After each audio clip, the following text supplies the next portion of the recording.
Class of 2015, welcome to Quinnipiac University.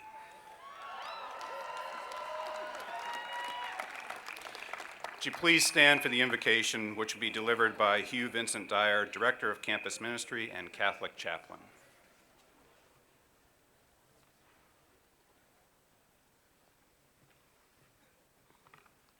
Peace be with you. Lord, bless us with your presence. We thank you for the opportunity for an education. Give to these students the gift, the virtue of humility, to be open to receive from others. In these years ahead, may these students grow in the use of right reason and in the strength of their wills to choose always what is true and good and beautiful, especially in times of difficulty. Bless them in these years with lasting friendship and with virtues that endure. Prepare them to offer themselves in love for the lives of others and your glory. In your name we pray. Amen. Please be seated. I'm Mark Thompson, Senior Vice President for Academic and Student Affairs, and it's my pleasure to welcome all of you as the newest members of the Quinnipiac University community. I hope your experience is off to a great start, and if you need anything as you settle in and get acclimated, please make those needs known to us, as we're here to support all of you, and we wish you all great success throughout your college experience. We are faced with the unusual circumstance of a storm coming our way as the new year begins. We ask that you pay particular attention to announcements and updates on our website, on Quinnipiac's Facebook page, on Twitter, and sent through emails and text messages. If you haven't done so, please register your cell phone with our broadcast alert system, and you can find the way to do this on our website. But your safety is very important to us, but I want to make sure that you understand that the university is well prepared for any disruptions that may be caused by the coming storm. It's now my pleasure to introduce Joan Isaac Moore, Vice President and Dean of Admissions, to present the class of 2015.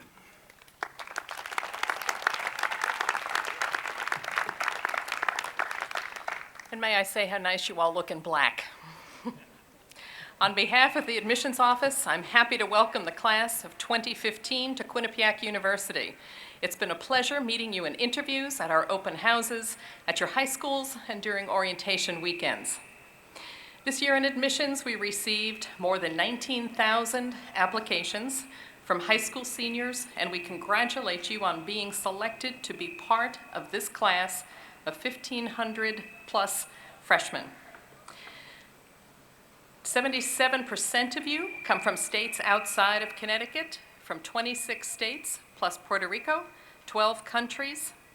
On average, you ranked in the top quarter of your class in high school with 1,100 on your critical reading plus math SAT. You have lots of time to get to know each other, and just so you know, there are 614 men, 40% of the class, and 926 women, 60% of the class. As for majors, 15% of you have entered the School of Communications, 22% have entered the School of Business, 30% have entered the College of Arts and Sciences, and 1/3 of you have entered the School of Health Sciences. Although each of you is enrolled in a particular school or college, 1/4 of you have not yet chosen a particular major, but you'll have time to decide as you begin your coursework in the university curriculum and learn more about each school. And 1/3 of you will be staying at Quinnipiac through your graduate degree. Now, when I call your state, I'd like you to stand and remain standing until all our states have been called. First, we would like to welcome our international students, plus any American students from overseas, along with students from Arizona, California, Colorado, Florida, Illinois, Michigan, Minnesota, Montana, Ohio, Puerto Rico, Texas, Utah, Washington State, West Virginia, Wisconsin, and Wyoming. Remain standing. We also welcome students from Pennsylvania, please stand, Maryland, Virginia, and Washington, D.C. Remain standing. We welcome students from Maine, New Hampshire, Vermont, and Rhode Island. Remain standing. We welcome students from Massachusetts, New Jersey, New York, and Connecticut. Mr. President, deans, and members of the faculty and administration, it is my pleasure to present the class of 2015 to you, 1540 in number. May we each benefit from our time together. You may be seated. Thank you. My privilege to introduce Dr. John Leahy, President of Quinnipiac University, to welcome you to our community.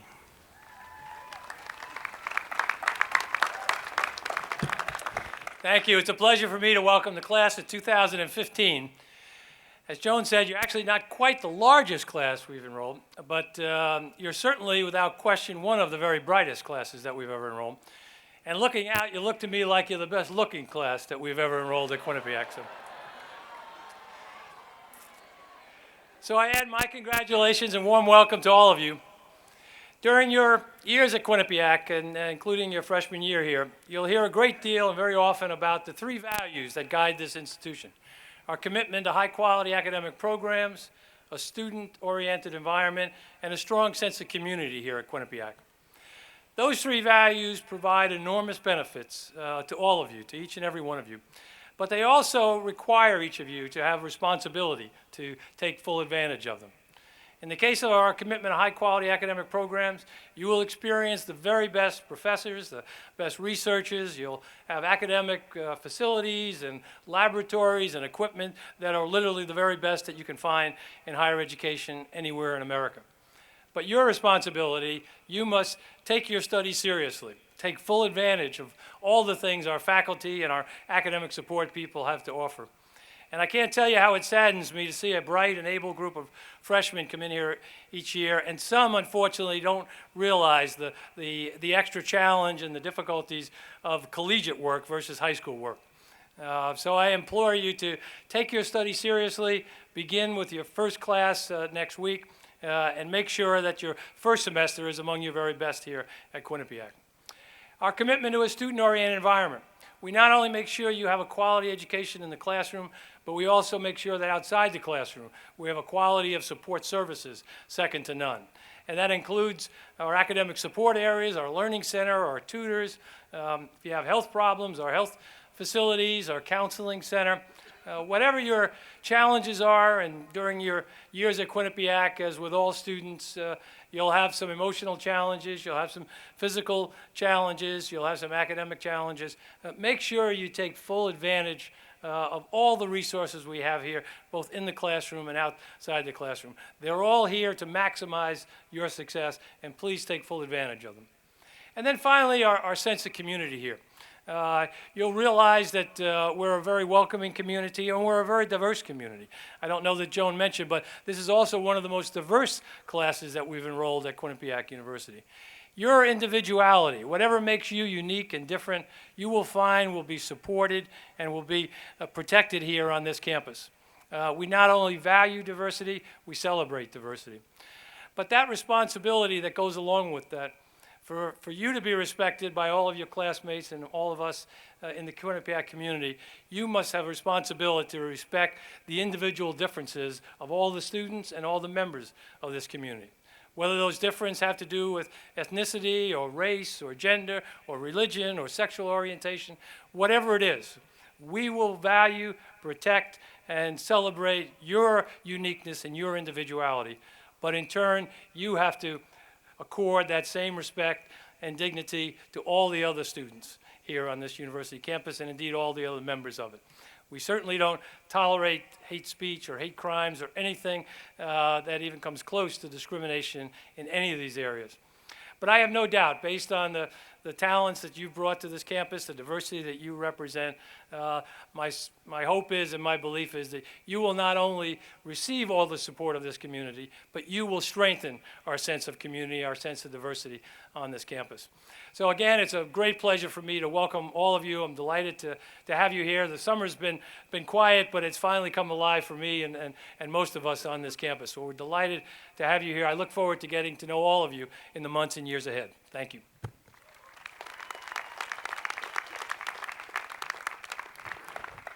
It's my pleasure to introduce Benjamin Cloutier, President of the Student Government Association, to give the Student Government Address.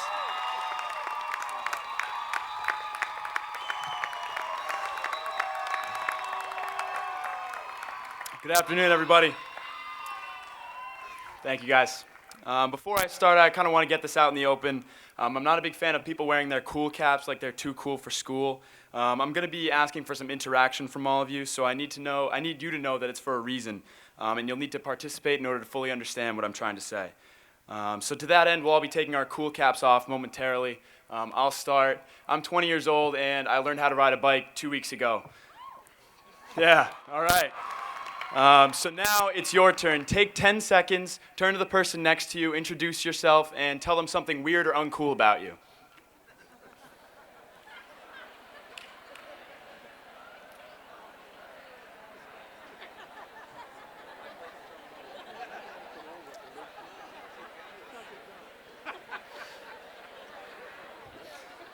All right, you guys good?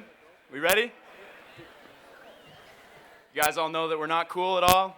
Nobody's too cool? All right, good. Perfect. All right, now that we're ready to roll, let's get down to it. My name is Ben. I'm a junior political science major from a small town in New Hampshire. Is anyone here from New Hampshire? 6 of you? All right, sweet. All right, so the reason I'm here talking with you today is because I was fortunate enough to be elected your student body president for this academic year. And I want to touch upon a couple of things that will help you reach your full potential for success here. Now, was it a challenge for you to introduce yourself to the peers beside you? Not really. Hi, my name is probably isn't the most difficult sentence to articulate, right? Well, then why didn't some of us do it when we first sat down? You see, the real challenge is taking the extra step. You've all made it to a prestigious university. You've become part of a community of students, of academics, of athletes, of leaders, and that could have been challenging for you, but the key now is taking that extra step and putting in that extra effort wherever you can and in whatever you do, both at Quinnipiac and beyond. Challenge yourself to take an extra step in your academics by studying an additional hour for a test. Challenge yourself to take an extra step socially by meeting everyone in your classes. Challenge yourself beyond the books by joining and taking on responsibility in a student organization. You see, college life affords you the ability to try new things and learn about yourself. Raise your hand if you have a major and you think you know what you want to do with life. Okay, great. Most of you will probably not end up doing that, and that's okay. Some of you will even end up changing your majors as many as 6 times before your sophomore year. But that's the point of college. The point is to learn about yourself and grow as an individual, and that progress is not had without struggles. The problem, though, is that you only get 1 shot at an undergraduate experience, yet you'll have 100 opportunities to make it the best experience of your life. I want you to challenge yourself to take those opportunities, to take those chances. Shape this clean slate into a legacy that you can be proud of after these 4 years. You decide what your future looks like, nobody else. So if you want something, you've got to reach out and grab it. Now, more than ever, you decide how the next years of your life turn out, because what you do the first third of your life will determine what happens the next 2/3. Remember to work hard and try new things. Remember to take every opportunity given to you. Remember to challenge yourself in everything that you do, and you will be able to achieve anything you want in life. It is my honor to be one of the first to officially welcome you to Quinnipiac University. During orientation, you officially join this community by signing your names into the Book of the Legend, which contains our university's creed. The creed is our oath of dedication to us, our peers, and our university, both during and after college life. You've all seen and heard my fellow orientation leaders reading it at your orientation sessions, and it is my pleasure to introduce, for the final time, your 2011 orientation interns reading our student creed.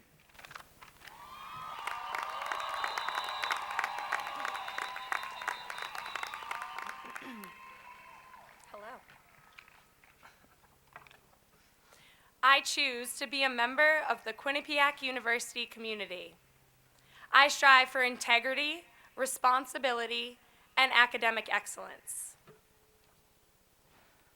I respect and value all members of this diverse community. I embrace the inclusion of all people.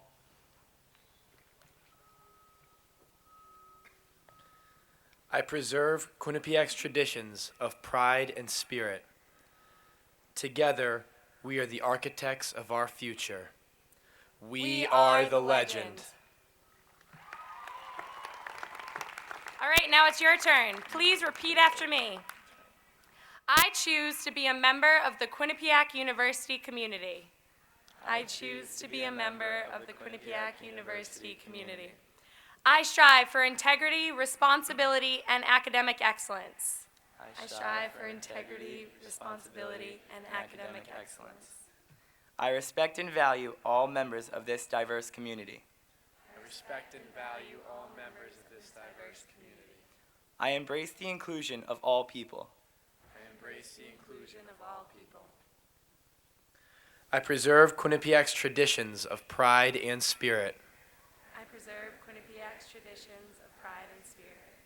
Together, we are the architects of our future. Together, we are the architects of our future. We are the legend. It's my pleasure to introduce Dr. Robert Smart, Chair and Professor of English, to give the faculty address.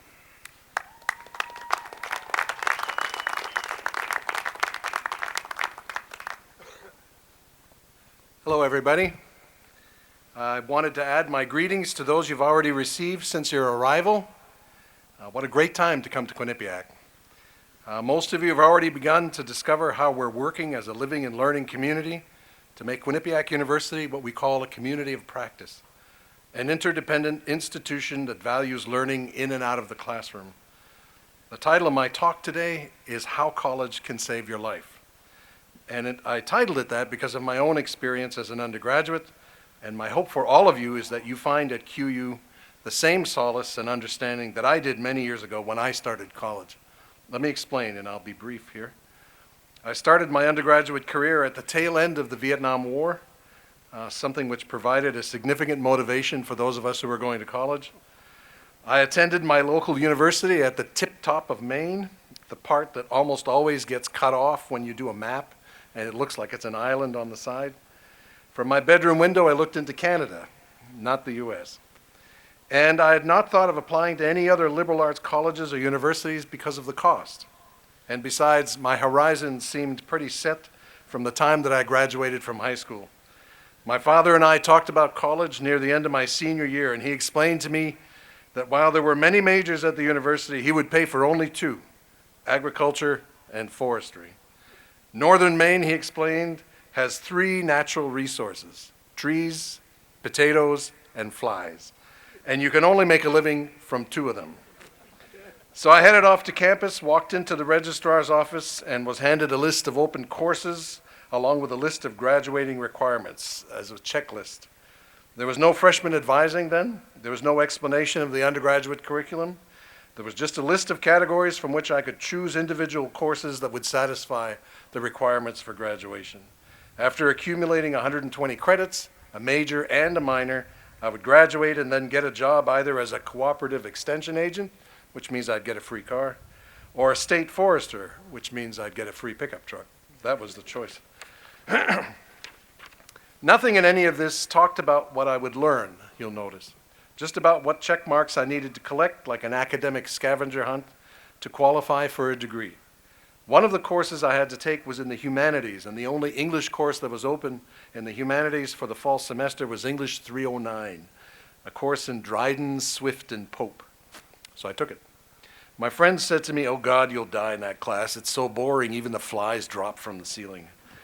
No choice, I told them. It was the only one that was open. So I took my registration slip to the bookstore, got my books, and since I decided to work with trees rather than potatoes, I also picked up my 3 little trees, carefully planted in foam cups. I knew right away that these little trees were doomed because I'd never grown anything successfully in my life. So with my stuff in my bags, I drudged off to Sear Hall 116 to my dreaded English course. The class was full of traditionally aged kids like me and several Vietnam vets who were completing their education on the GI Bill. We sat down, and shortly afterward, a young-looking fellow with long hair, a beard, a mustache, walked in. He set his books down. He took out a cigarette. He lit it. We could smoke in class then. And then he began to talk. And it seemed like he was talking just to me. And what he said seemed strange and pure in a way that I had never heard before. Ironically, I can't remember a damn word now, but I sure remember how I felt at the time. After class, I headed back to the bookstore. I redeemed those doomed trees for more books in English, history, and philosophy. I would not be a forestry major nor an agriculture major. I would be a double major in English and history. Now for my father. When I headed back home with my new books, I talked first to my mother, who listened and then gave me her blessing, and then I asked, "What do I tell Dad?" She says, "Leave your father to me. Don't tell him anything." I had a great semester and a confusing one. There were new ideas, new ways of seeing, readings I'd never in my life imagined existed, historical events I'd only briefly heard of. The 15 weeks flew by, and I felt like a starving man eating for the first time in weeks. I just couldn't get enough. I finished on the dean's list, and then got home one afternoon just after the mailman brought my grades to the house. Back then, the one who paid the bills got the grades, and that would be my father. He opened the envelope, noted pleasantly that I'd made the dean's list, and then he read down the list of courses: 3 English courses, 1 history course, and 1 philosophy course. "What the hell is this all about?" he said, his voice rising. "That's not what I said I'd pay for." My mother smoothly intercepted his gaze and said, "Would you rather he be doing drugs?" That was the end of the story. But certainly not the end of my story. I never looked back. I've been teaching in colleges and universities full-time for more than 30 years, and I've never doubted for a moment that it was and is the right thing for me to do. I can't promise that that same moment of clarity will come to all of you, but I can promise you that if you resist the checklist approach to your education and explore subjects and ideas that you've never encountered before, you will indeed find yourself dropping into a different universe. Connect your experiences. See the linkages between courses and clubs and travel and your lives inside the residence halls. Your sense of self will become deeper and larger, and your connection to the world outside you will become stronger. You will have saved your life. Not in a physical sense, of course, but in a human sense. And my sincerest wish for each and every one of you is that you do indeed come to save your life while you are here. In the profoundest sense, saving lives is what we do best here at Quinnipiac. I want to end by reading a quote that we've been using here at Quinnipiac to guide our investigation of how communities of practice might work. It's from the ecologist and philosopher Wendell Berry. "The thing being made in a university," he says, "is humanity. What universities are mandated to make or to help to make is human beings in the fullest sense of those words. Not just trained workers or knowledgeable citizens, but responsible heirs and members of human culture. Underlying the idea of a university, the bringing together, the combining into one of all the disciplines, is the idea that good work and good citizenship are the inevitable byproducts of the making of a good, that is, a fully developed human being. My very best wishes to each of you for a terrific semester. Thank you.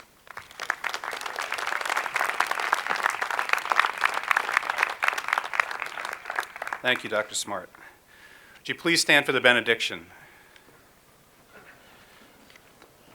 Please remain standing following the benediction until the platform party is recessed.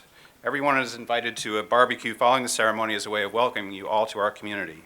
The benediction will be delivered by Rena Judd, University Rabbi.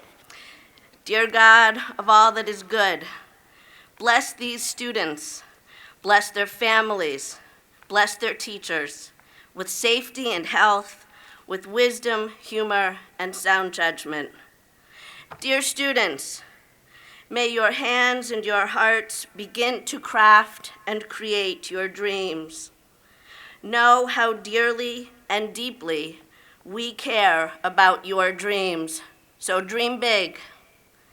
Dear God of all that is holy and sacred, bless their dreams, permit their souls to bloom, their wings to open, so these glorious students learn to fly and to soar.